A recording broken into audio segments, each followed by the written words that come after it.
Assalamualaikum warahmatullahi wabarakatuh. Salam Om Swastiastu, Namo Buddhaya, salam kebajikan. Hai semua, izinkan saya memperkenalkan diri saya. Nama saya Najwa Sipa dengan NIM 241091220 kelompok 9 Septargo. Saya dari Program Studi Kesehatan Masyarakat Fakultas Kedokteran dan Ilmu Kesehatan Universitas Lambung Mangkurat. Dan sekarang saya mau mempresentasikan esai mengenai bidang keilmuan kesehatan masyarakat. Dalam beberapa tahun terakhir, dunia telah menghadapi krisis kesehatan global yang belum pernah terjadi sebelumnya, yang dipicu oleh pandemi COVID-19. Krisis ini tidak hanya mempengaruhi sistem kesehatan, tetapi juga memaksa negara-negara untuk mengevaluasi dan berinovasi dalam administrasi kebijakan kesehatan.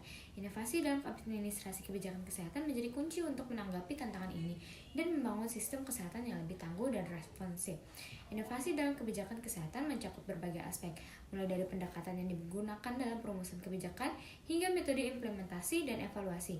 Misalnya, penggunaan teknologi informasi dan komunikasi dapat mempercepat pengumpulan data dan memperluas jangkauan program edukasi kepada masyarakat.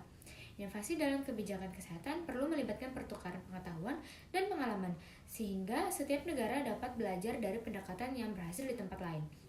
Kerjasama ini tidak hanya meningkatkan efektivitas kebijakan di tingkat lokal, tetapi juga memperkuat ketahanan sistem kesehatan secara global. Pertama-tama, penting untuk memahami apa yang dimaksud dengan inovasi dalam administrasi kebijakan kesehatan. Inovasi ini mencakup penerapan ide, metode, dan teknologi baru untuk meningkatkan efisiensi dan efektivitas sistem kesehatan.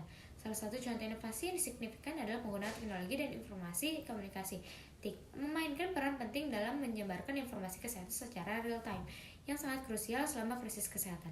Kedua, kolaborasi antara sektor publik dan swasta juga merupakan inovasi penting dalam administrasi kebijakan kesehatan. Ketiga, inovasi dalam pendekatan berbasis bukti menjadi semakin penting dalam administrasi kebijakan kesehatan.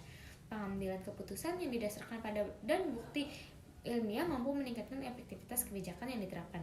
Selanjutnya, pentingnya partisipasi komunitas dalam pengambilan keputusan kesehatan juga merupakan inovasi yang perlu diperkuat. Dalam banyak kasus, kebijakan kesehatan yang sukses adalah hasil dari keterlibatan aktif masyarakat. Kemudian, pendekatan berbasis bukti juga menjadi sangat penting dalam administrasi kebijakan kesehatan. Pengambilan keputusan yang didukung oleh data dan penelitian ilmiah sangat diperlukan untuk merumuskan kebijakan kesehatan yang efektif. Salah satu contoh sukses dalam menerapkan inovasi adalah Singapura.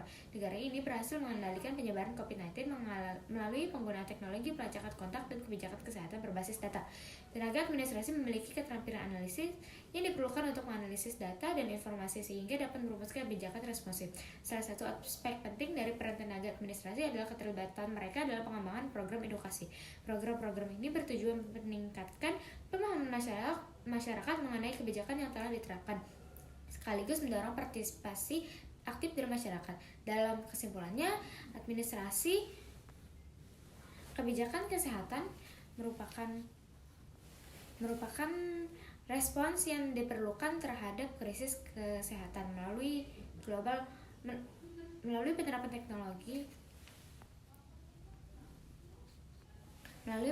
teknologi, kolaborasi antara sektor publik dan swasta, pendekatan berbasis bukti, dan partisipasi komunitas.